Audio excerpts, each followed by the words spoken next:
Malaysia diprediksi akan masuk ke dalam kelompok negara maju pada tahun 2025. Membela Malaysia. Padahal itulah faktanya. Indonesia ni memang lebih tertinggal daripada Malaysia. Malaysia lebih maju daripada kita. Nanti kalau misalnya aku cakap macam gini pun, ada je tu netizen yang cakap, dia bilang, yelah kalau di Malaysia tu luas wilayahnya sekian, penduduknya sekian, jangan bandingkan dengan negara kita yang besar segala macam.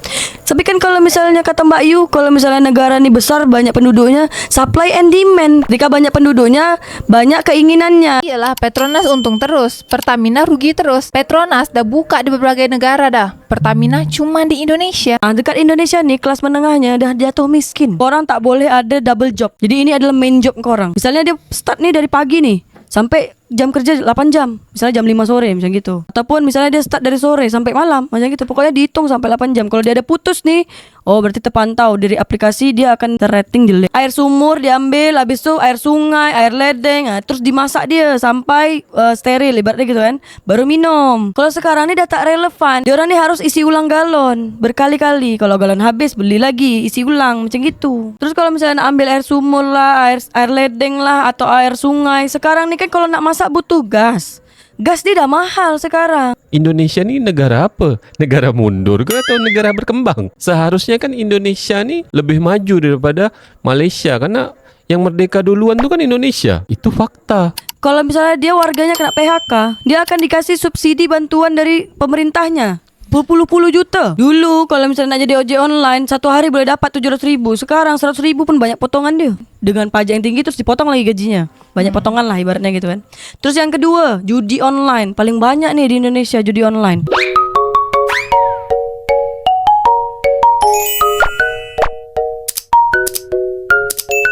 Selamat datang di dalam podcast Pucuk Ubi episod ketiga. Batang ubi tak? Iya Batang Ubi ni podcast aku pun aku tak tahu nama dia.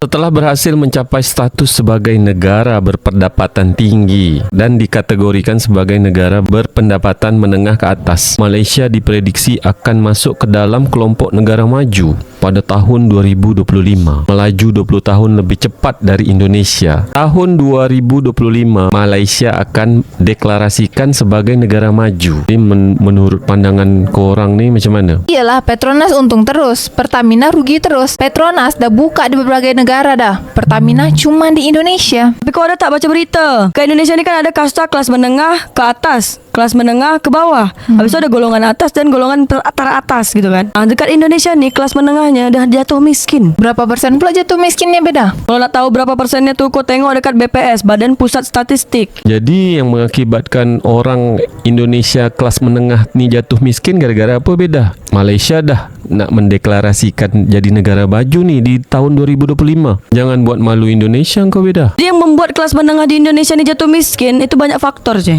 dan samdul. Yang pertama itu pajak yang tinggi. Terus ada potongan gaji, ya kan? Dengan pajak yang tinggi terus dipotong lagi gajinya. Banyak potongan lah ibaratnya gitu kan. Terus yang kedua, judi online. Paling banyak nih di Indonesia judi online. Yang ketiga nih, air galon. Oh, kalau kat Malaysia dia orang cakap air galon beda. Ya, hubungannya air galon boleh jatuh miskinkan orang ni macam mana beda? Dia mengkonsumsi satu bulan berapa galon? Jadi dekat zaman dulu tuh, dekat dunia nyata nih, kalau orang nak minum air, itu tuh minumnya dari air sumur diambil, habis tu air sungai, air ledeng, terus dimasak dia sampai steril ibaratnya gitu kan. Baru minum. Kalau sekarang ni dah tak relevan. Diorang ni harus isi ulang galon berkali-kali. Kalau galon habis beli lagi, isi ulang macam gitu. Terus kalau misalnya nak ambil air sumur lah, air ledeng lah atau air sungai, sekarang ni kan kalau nak masak butuh gas.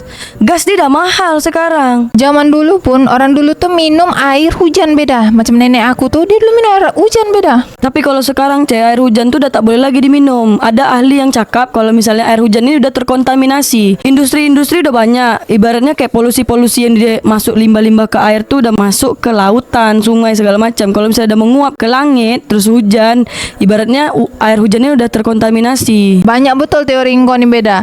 Di atas atap-atap kita ni ada tai burung, ada tai cicak segala macam tai. Jadi tak boleh boleh minum air hujan lagi. Iya, maksudnya tuh kan kalau misalnya kau cakap nih boleh minum air hujan, itu yang langsung dari langit, bukan yang turun dari atap. Kalau dari atap tuh tak boleh lah. Tapi kan zaman dulu tuh mamak-mamak kita, nenek-nenek kita nih suka tampung dari bawah genteng. Tak lah, mak aku tidak, mak kau aja nih. Emak aku iya pasti. Itu untuk air mandi, bukan untuk air minum. Kau ini pun lain sikit. Jadi air tuh ditampung beda, ditampung sampai hitam-hitam dia tuh mengendap. Dah tuh yang atas yang kita ambil untuk dijadikan air minum. Salah, mak aku tak macam gitu. Itu untuk air mandi. Kalau tak untuk cuci baju.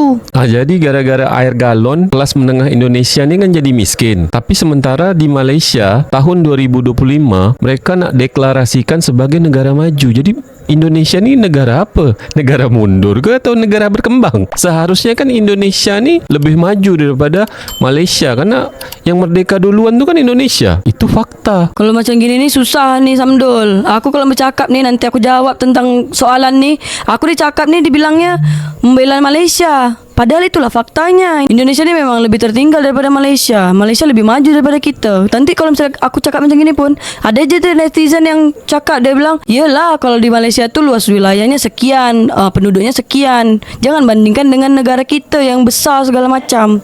Tapi kan kalau misalnya kata Mbak Yu, kalau misalnya negara ni besar, banyak penduduknya, supply and demand. Jika banyak penduduknya, banyak keinginannya yang untuk disupply. Macam gitu harusnya. Pajak pun jadi tinggi. Setelah pajak tu dibayar dengan rutin segala macam, Indonesia boleh berkembang lagi. Banyak betul teori engkau nih beda. Engkau contoh aja satu, Petronas tuh. Petronas tuh dah buka di berbagai negara beda. Petronas ni untung terus beda. Pertamina engkau tengok.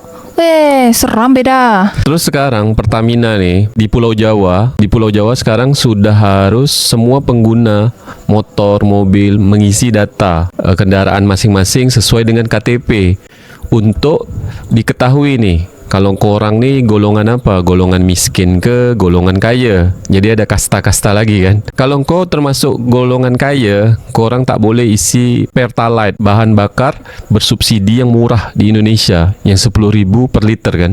Korang kena isi yang Pertamax. Jadi kalau korang tak isi data tu sesuai dengan nomor KTP, atau kalau di Malaysia bilang IC, korang tak boleh isi bensin, kata dia. Betul kan kata aku? Kalau misalnya dekat negara orang, kalau misalnya nak isi bensin, dia nak miskin ke nak kaya ke, inilah isi bensin dia. Tapi kalau kat Indonesia sekarang nak diterapkan pula, kalau kau golongan miskin, kau harus isi bensin yang model ni, macam gitulah. Contoh misal Pertalite. Terus tak boleh pula lebih dari berapa liter ditentukan nih dalam satu hari, karena minyak Indonesia ni subsidi. Kalau yang dah kaya, yang dah mampu, harus isi Pertamax. Karena memang banyak orang kaya juga beda kat Indonesia ni, isi bensin Pertalite juga beda. Iyalah, lebih murah. Orang kaya pun nak murah juga isi bensin. Contoh nih kalau misalnya kat Malaysia, dia ada dua golongan misalnya. Yang khusus warga Malaysia ni ron berapa. Tapi kalau misalnya di luar negara, baru dia pakai yang lebih mahal. Kalau luar negara tapi kalau misalnya masih di dalam negara tak apa-apa. Oh iya, orang Singapura pun sama beda.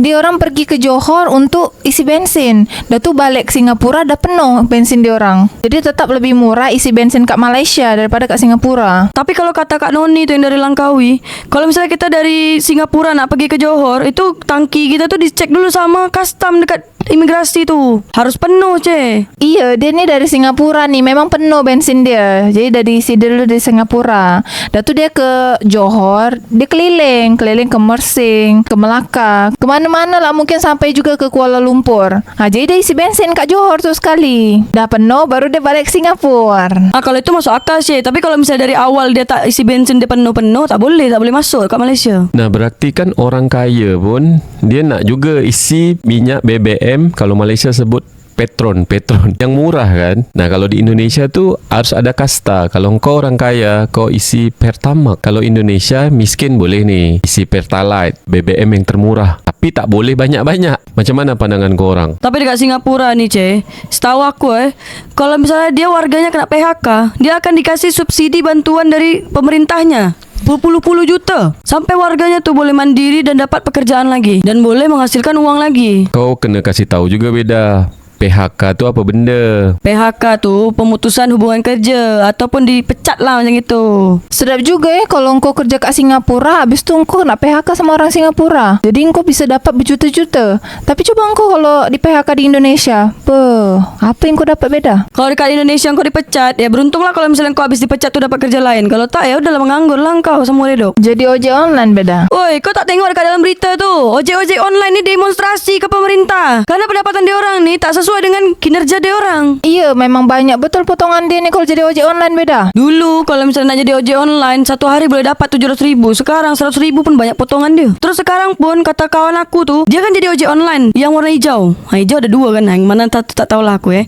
Jadi dia bilang kalau sekarang ni ada jam kerja wajib 8 jam satu hari. Terus dipantau dari pusatnya. Oh, tak bebas berarti kalau sekarang beda. Jadi dia orang ni membuat prinsip nih, orang-orang yang punya ojek online nih, yang petinggi-petingginya, dia buat prinsip korang tak boleh ada double job. Jadi ini adalah main job korang. Misalnya dia start nih dari pagi nih sampai jam kerja 8 jam. Misalnya jam 5 sore macam gitu. Ataupun misalnya dia start dari sore sampai malam macam gitu. Pokoknya dihitung sampai 8 jam. Kalau dia ada putus nih, oh berarti terpantau dari aplikasi, dia akan terrating jelek. Berat juga ya kalau jadi main job. Harusnya kan kalau ke Indonesia ini adalah pekerjaan informal. Jadi macam side job dia orang nih. Iya betul, seharusnya gitu kan. Bahkan aku dengar banyak pegawai-pegawai atau pengusaha yang sebenarnya side jobnya itu adalah menjadi driver online. Iya, tapi masalahnya Malaysia nih, dia nak mendeklarasikan di tahun 2025, 4 bulan lagi nih tahun 2025 nak menjadi negara maju. Nah, Indonesia ni kau orang tengok tadi, sampai menengah ke bawah ni jatuh miskin gara-gara air galon. Terus tadi apa, ojek online. Ojek online pun dah tak boleh tahan demonstrasi ke pemerintah. Jadi macam mana menurut korang Malaysia ni nak jadi negara maju? Dia dah deklarasikan ni nanti ni tahun 2025. Selamatlah untuk negara Malaysia udah menjadi negara maju di tahun depan. Berarti Singapura tuh negara apa beda? Sebab Singapura ni lebih maju lagi daripada Malaysia beda. Kalau Singapura ni dah menjadi negara maju tuh dari tahun-tahun lalu, dari lama-lama. Kalau Malaysia ni kan baru tahun depan baru mendeklarasikan. Singapura tuh nomor 2 termaju di seluruh dunia. Tapi hebat juga ya beda. Walaupun diorang ni tak punya tambang minyak, tambang batu bara, tak punya emas, tanah pun kecil aja. Luas wilayah Singapura ni kan kecil aja kan. Tapi dia bisa jadi negara yang sangat maju sekarang nih. Tahu tak macam mana boleh luas tanah dia orang ni lebih membesar sekarang. Dulu dia orang ni kan ambil tanah dari luar. Kalau sekarang dia orang buat sampah-sampah yang dikumpulkan atau di pengumpulan akhir nih, itu dibuat dan diolah dijadikan tanah baru. Ada alatnya dia orang ni. Berarti dia orang ni tak punya penumpukan sampah. Itulah kenapa Singapura tuh bersih. Walaupun adalah sedikit-sedikit ada di jalan tuh.